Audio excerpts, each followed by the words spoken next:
time now for our rants and raves, starting with Dan Kennedy. Well, I think that Joanna and I are in the same direction here, but I'm going to start by talking about giving a rave to a column by Sally Jenkins of the Washington Post on Ryan Lochte, the swimmer who may have lied about what happened to him in Brazil.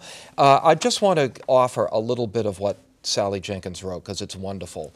She describes him as an obnoxious American bro, and then she says, is there anything worse in any country than a bunch of entitled young drunks who break furniture and pee on a wall?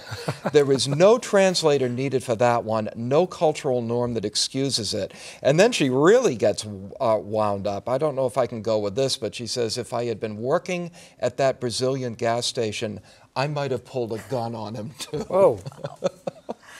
So, yeah, along those lines, on that same subject, this is a rave. Actually, it's something that Emily Rooney suggested. Even when she's not with us here, she is watching the media. She's always with us. She's always with us. And she was watching NBC and pointed out correctly, I agree, that NBC has done a really nice job of navigating this kind of tricky situation that they were in, because they initially reported what Ryan Lochte said initially, which was false. I mean, he spun a story to Billy Bush and then later to Matt Lauer that kept changing, that had to do with being, you know, held up at gunpoint by Robin. None of that was true.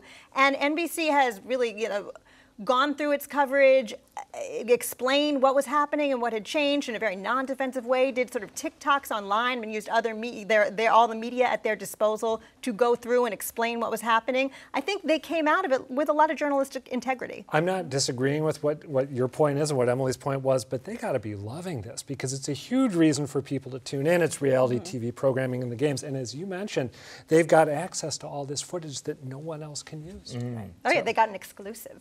All right, next up, let's go with, I think, Lila. Sure. So I've got a rave. Aside from what my team at usnews.com is doing, I want to shout out to Ezra Klein over at Vox for his piece earlier this week about why the media feels so free to criticize Donald Trump. He brought up a few things that I really haven't seen in a lot of places. One which I have, which is the idea that Trump's not following the rules, so the media feels emboldened not to follow their rules either. But another point, which is that it's possible the media is actually a little bit afraid of him. This is a guy who blacklists individual journalists. This is a guy who pulls credentials. This is a guy who said he wanted to loosen libel laws. That's all scary stuff for someone who believes in freedom of speech and freedom of the press.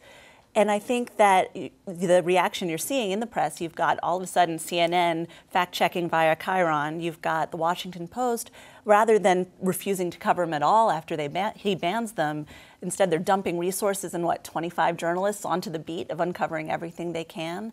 And I think it's why you've got Trump himself and his campaign, which is leakier than a mesh boat, all of a sudden no longer worrying about leaks, but worrying about the fact that the media is accurately reporting what he actually says instead of trying to figure out what he could mean.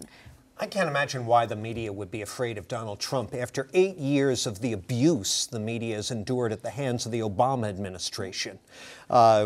Foot dragging on Freedom of Information Act, cracking down on whistleblowers, you name it. You know, I can't imagine why that would, he doesn't seem much worse to me. I thought it was an interesting take. Yes, it was. John, what's your rave? Well, I have a rave that's kind of personal here, and for my WBZ colleague Dave Robichaux, who's one of the most experienced and versatile reporters in the market. Dave can do anything. He just recently suffered a health setback from which I'm glad to report a full recovery is expected. I just want to send a shout out for best wishes and a speedy recovery. Nice. Dave, quit loafing around. We need you back in the newsroom badly. All right, finally, I have a rave for Brianna Keeler of CNN.